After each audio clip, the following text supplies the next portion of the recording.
An employee who can't even handle work of this level is useless. You high school dropout.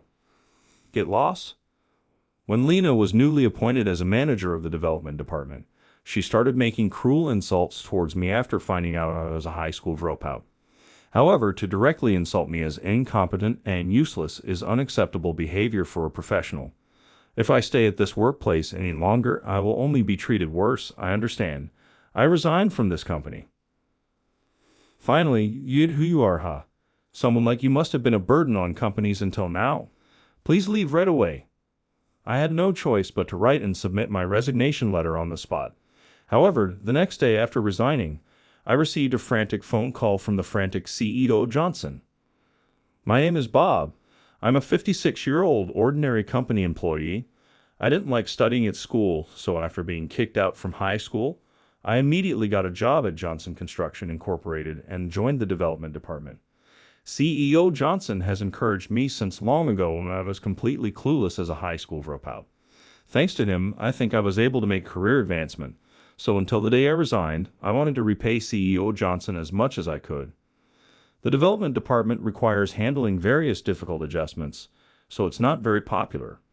But I like this job, imagining that the systems I devised make the work easier and more understandable for factory workers and that convenient machines can be easily used at any factory to reduce the burden on those working on-site motivated me to work hard. Through this diligent work style, time passed and I gained top-class knowledge and experience in this industry. Following my guidance, many employees joined forces to complete major projects. Of course, hardships and setbacks are inevitable until completion. Things often don't go smoothly, and it's rather rare for things to proceed smoothly. But that's why the joy of somehow managing to complete a project and successfully present it is so great. I have a wife and young daughter, and both of them support me to get home as early as possible. For the family that always welcomes me with a smile, I work hard, of course, since I'm assigned a large workload. I often end up getting home late. To make time for my family, I sacrifice break times and try to finish work even just 1 minute earlier, but I can probably work this hard because the development job suits my personality. My colleagues jokingly call me a typical workaholic, but I'm just doing what I like. Ever since this company hired me when I was young, I've been devoted solely to development work.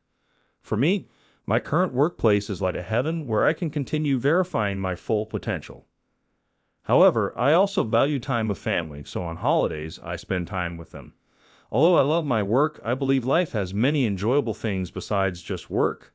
Thinking that way on weekends, I would take my wife and daughter traveling, shopping, and enjoy family bonding time. I was satisfied with this lifestyle, balancing work and family, and wanted to keep working while preserving this happiness. Fortunately, CEO Johnson also seems to value family, judging by how he never showed an unpleasant reaction when I took leave or occasionally left early for family reasons. CEO Johnson, who trained me as a developer since the company was small, would often chat with me. Sometimes he treated me to lunch or drinks, and we deepened our bond like family. We discussed maintaining a balance between the company's growth and daily family life. But that work-life balance was abruptly disrupted one day. The trigger was CEO Johnson collapsing while out. 2 weeks ago, I had heard he hadn't been feeling well for years, but he lost consciousness at work and was taken to the hospital. We were told the shocking news that the CEO was hospitalized. Apparently, CEO Johnson's life wasn't in danger, but concerning issues requiring surgery were found on his heart. Fortunately, the surgery was successful, but due to his age, he is currently hospitalized. Until then, the vice CEO had been filling in for the CEO's duties, with the senior managing director taking over the vacant vice CEO position, resulting in temporary personnel shifts within the company. In the midst of this, a woman named Lena was appointed as the new manager of the development department, where I work. She was apparently the CEO's relative and rumored to be a talented woman who graduated from a prestigious university. We were filled with expectations that she must be a capable person, but those hopes were quickly shattered on her first day of appointment. As we were diligently working, Lena, the manager, appeared in the development department. The employees thought she had come to greet us and were ready to welcome her, but Lena stood in front of us with her arms crossed, silently glaring at each one of us. When it was my turn, She glared at me with an intense expression, leaving me utterly confused. Since I've come to the development department, I'll have you thoroughly eliminate waste and maximize results. Give up on the lukewarm environment until now and diligently follow my methods. These were Lena's first words, making me a little nervous that I couldn't afford any mistakes. The previous manager was an amiable person who was always smiling, and employees trusted him enough to casually consult him or apologize to report mistakes. But with this new manager, Lena, there was no doubt she would scold us sternly with that harsh expression if we made a blunder. With Lena advocating a results-first policy, everyone in the development department was tense. That day ended with her abrupt declaration that left us baffled, but the reason for Lena's outburst soon became clear. The next day, Lena suddenly barged into my section and yelled loudly enough for the whole office to hear, "Is there an employee named Bob? Where's Bob?" She kept shouting loudly, leaving everyone in the section dumbfounded. As the one call out, I got up from my desk without understanding the situation and walked over to Lena. "I'm Bob, but what can I do for you?" I couldn't recall doing anything at the company to deserve being scolded, nor did I remember being glared at by Lena, whom I had just met yesterday. Perplexed by this treatment, I cautiously asked her. Then, in front of everyone in the buzzing section, Lena said something outrageous to me. "I heard you're a high school dropout. Is that true? It must be a mistake." "Yes, I am indeed a high school dropout." Confused by her sudden remark, I answered honestly. Lena's face then contorted as she spat out, "Our company has business partners nationwide, and yet a high school dropout employee has slipped in. What a waste of salary." From that day on, Lena started assigning an onslaught of tasks to the entire development department. It was an overwhelming workload, perhaps twice what we had been handling before. My colleagues soon gave up halfway through, earning harsh scolding from Lena, but I made every effort possible and somehow managed to complete the work. Though I wasn't conscious of it, I may have become stubborn about showing Lena, who had disdained me for being a high school dropout, that I could do the job regardless of my education. In the end, I was the only member of the development department who completed Lena's instructions. I had expected her to finally acknowledge my ability, but it seemed to backfire. After that, Lena singled me out completely. While my colleagues' workloads were reduced back to normal levels, I was assigned special tasks that kept me busy day after day. This would surely interfere with my regular duties. Feeling a sense of crisis, I mustered the courage to directly appeal to Lena. "My workload is a bit too much. Do you have a problem with that? I'm the manager. I instructed you to do it, so just obediently do as you're told." She dismissed me without listening, leaving me with pent-up frustration. The tasks themselves were simple, but the sheer volume was the issue. No matter how minor they were claimed to be, I was spending over 5 extra hours per day on them as instructed. As a result, I was consumed by work from morning till night. Even after getting home, my mind was filled with work matters. I no longer had time to converse with my family, and my wife and daughter were so worried about me that they couldn't even call out to me. At this rate, my health would surely deteriorate. Thinking this, I pressed Lena further. "But having me single-handedly take care of this massive amount of tasks is too reckless, isn't it?" What a whiny thing to say. Doing work is part of being a company employee, or is it that with your high school dropout brain, you don't understand societal norms? Lena dismissed me without listening, sneering at my opinion, but I couldn't back down after being treated like this. However, at this rate, I won't be able to maintain the quality of my regular work assignments since the tasks are concentrated solely on me. Could you please consider reducing the volume? That's not just a matter of your low brain power. There's no such convenient deal where you can slack off and still get paid. It seemed nothing got through to Lena. If this continues, not only will my work be half-baked, but I won't be able to make my family happy when I get home because I'll be preoccupied with work. I was about to open my mouth again in an attempt to get Lena to understand when she said, "An employee who can't even handle work of this level is useless. You high school dropout, get lost." "Excuse me," utterly shocked, I instinctively asked her to repeat herself. To directly insult me as incompetent and useless to my face is unacceptable behavior for a professional. But Lena, looking down at me with a disdainful gaze as I stared at her in disbelief, spat out. Didn't you hear me? I said get lost, or can't your high school dropout brain understand? Do you mean you were firing me? I can't accept that. Please tell me why I deserve to be fired. Why would I, who has diligently worked until now, suddenly be fired without reason? Furious, I fired back strongly. Lena then looked at me with a condescending expression and sneered. I don't want to delve into it. Weirdly, I didn't say you're fired. I'm saying this department doesn't need you. Apparently, even Lena understands that as a manager, she doesn't have the authority to unilaterally fire an employee. However, she maintained her mocking expression as she hesitantly continued. But for someone like you, a high school dropout, working in the development department of a large company like ours is probably too difficult. Don't you think? I believe there is a more suitable department for you. So, you were telling me to leave the development department because I'm a high school dropout. I asked persistently while restraining my anger. The rest of the department was focused on our exchange, and the atmosphere was tense.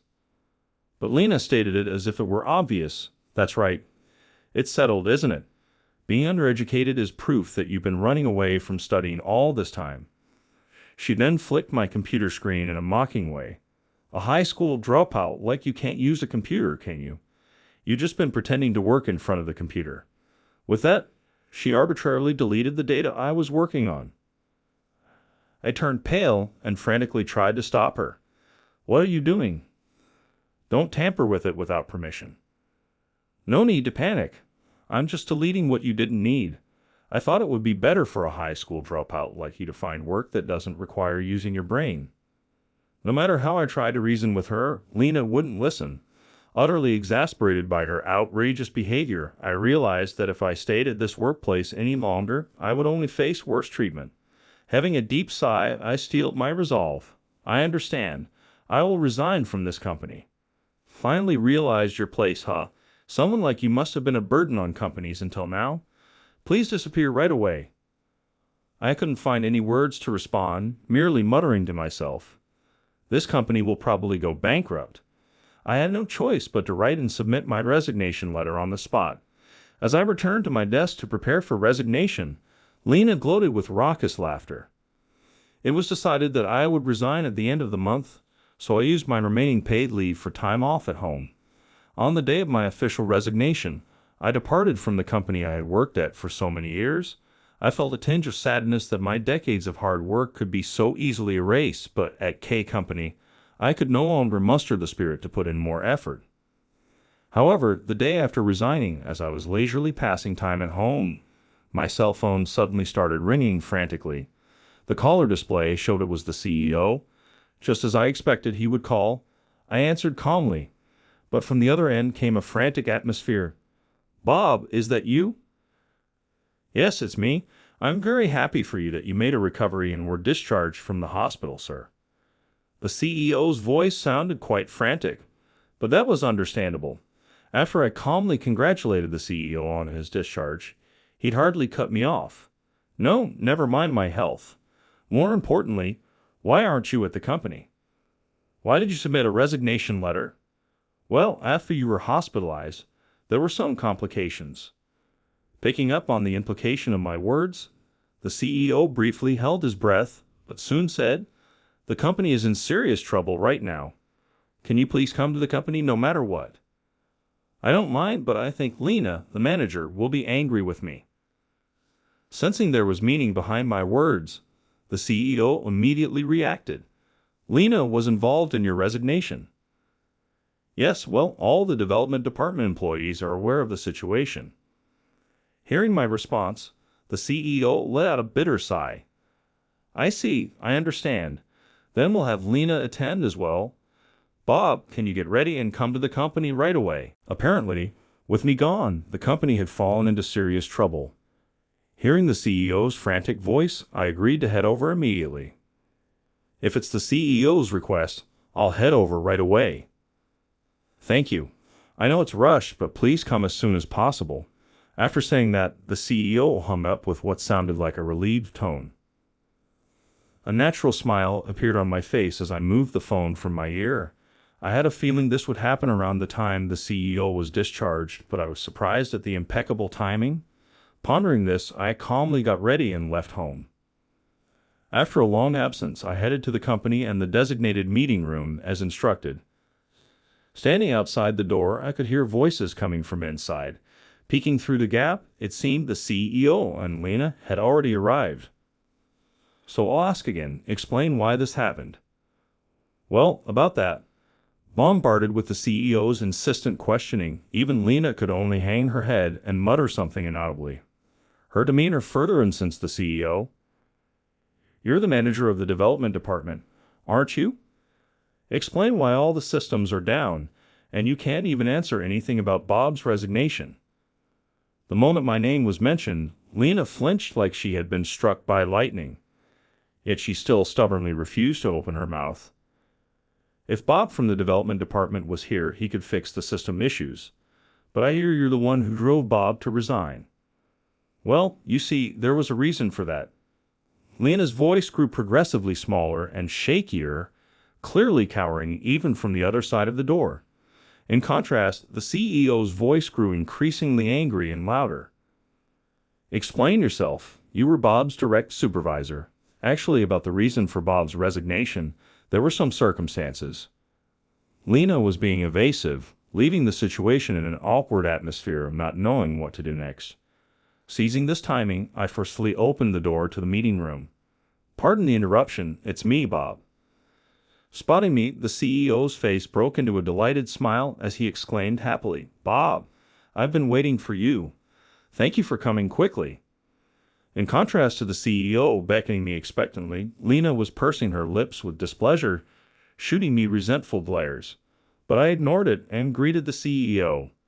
Long time no see, CEO. I'm glad to see you're feeling better. I'm very happy for you that you made a recovery, sir. Yes, I'm completely recovered now. Thank you.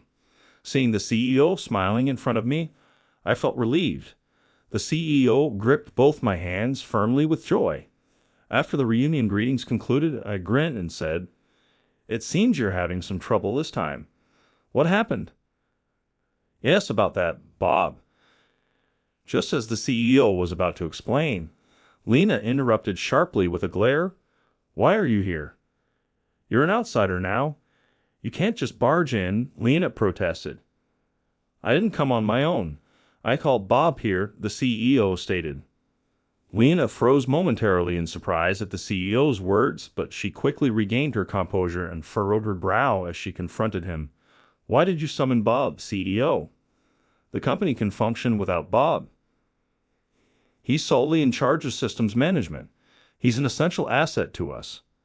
Lena stared blankly at the CEO, seeming utterly clueless about what he was saying. It seemed she truly had no information about my importance, despite repeatedly insulting me as a high school dropout and incompetent before. As she remained oblivious to my role, I couldn't help but smirk and offer, since you appear to be completely unaware of the situation, shall I explain it to you? My condescending tone immediately caused Lena's ears to turn beet red as she glared angrily at me, but I calmly met her gaze and stated the facts. I developed the nationwide factory systems used across all 50 of Johnson Construction's plants. All the management, maintenance, and inspections of the systems we've utilized were handled solely by me.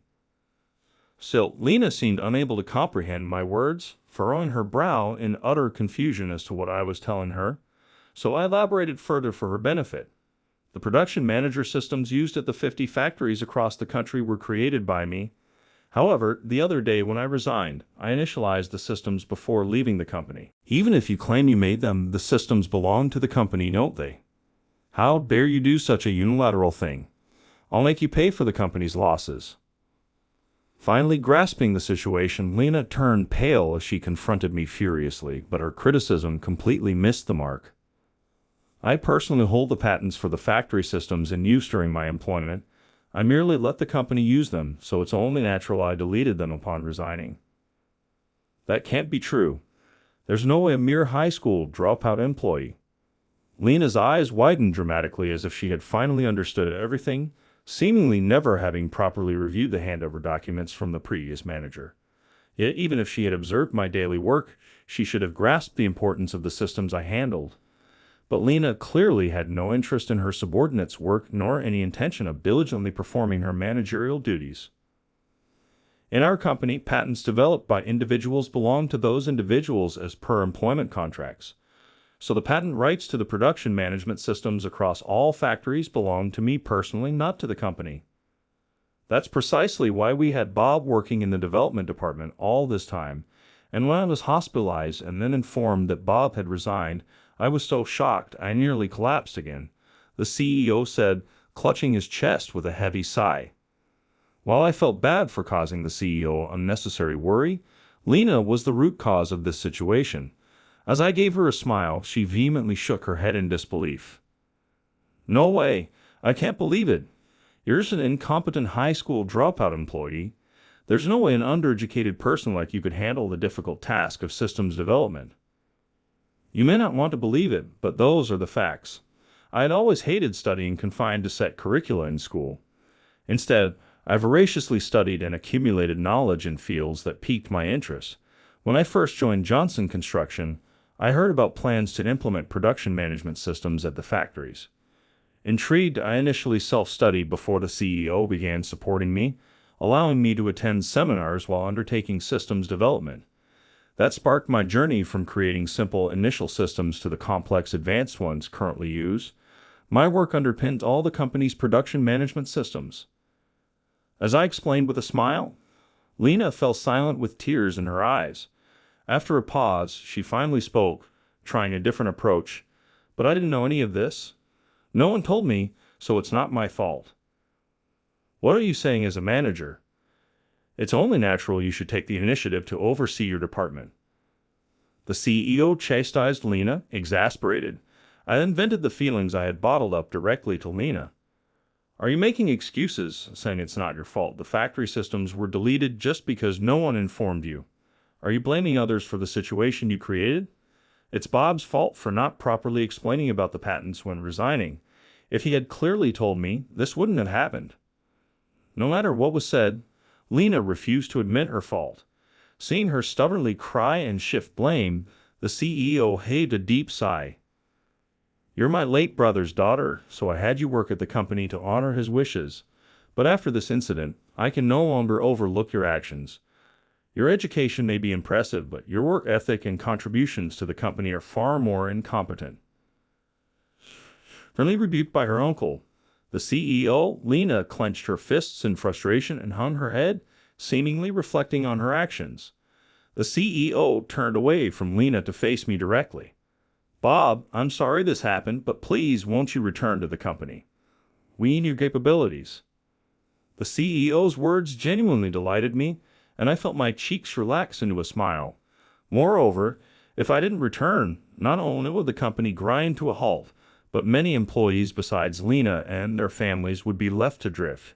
That was never my intent, and this seemed like a good opportunity for the CEO to hear about the patience I had exercised. After contemplating, I responded, "Your words mean a lot to me, CEO. If possible, I would like to continue my systems work at this company as before. However, if you have any dissatisfactions or requests, feel free to voice them." Seeing the concern on the CEO's face as he looked at me intently, I decided to speak up boldly. "For me to return to the company, I have one condition, that Lena leaves the company." "You needn't get fired from the company?" Lena reacted most promptly to my words, suddenly breaking her silence to protest angrily as she confronted me. But the CEO stated matter-of-factly, "If that's all it takes, you can return immediately. In that case, you are fired. Pack your things and leave right now." While I felt relieved that the CEO readily accepted my request, Lena panicked. "Wait a minute. While my blunder was inexcusable, firing me outright is too extreme. What are you saying? Didn't you essentially force Bob out of the company in this manner?" the CEO coolly pointed out. Lena teared up, dumbfounded for a moment, but realizing the CEO would not change his mind, she turned her focus to me pleadingly. Bob, I'm really sorry. I misunderstood you and said such awful things." Giving me an ingratiating look, Lena switched to a sacker tone. "I'll apologize for everything, so won't you come back? You can keep working as before." An apology won't suffice. Don't be so insolent. You need to take responsibility for causing this uproar, the CEO admonished sternly. Lena frantically tried to backpedal. Please wait. I've deeply reflected. I'll be careful to prevent any such situations from now on. It seems you still fail to grasp the gravity of your actions.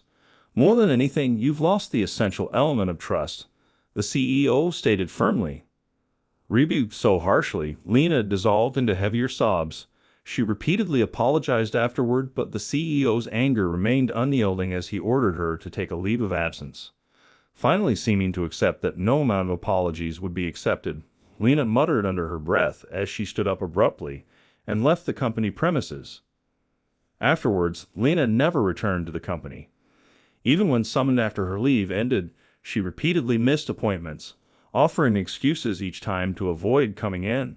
Eventually, Lena was officially fired from the company, but being fired did not absolve her of the consequences of her actions.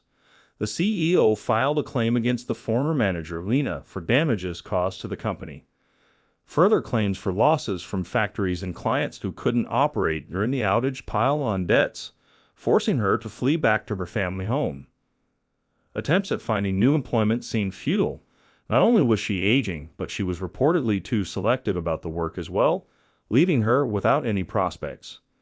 In the end, her relative managed to arrange a stay-in job for her through connections, and she seems to be working steadily. The debt is an amount that she can never pay back, but she has no choice but to keep working until the debt is gone. As for me, after that incident, I was asked by the CEO to return to the company. Thankfully, thanks to the CEO's consideration, I was able to remain on unpaid leave instead of resigning. When I reported the series of events at the company to my family, my wife and daughter both showed me smiles. Apparently, without me realizing it, I had been showing a terribly distressed expression at home for some time, and the two of them were very worried about me. When I saw my colleagues welcoming me back with great joy on the day I returned, I finally felt relieved.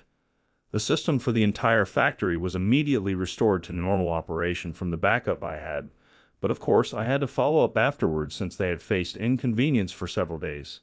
In this way, everything returned to how it was before. Director Lena appeared except for one difference. I became the director of the development department.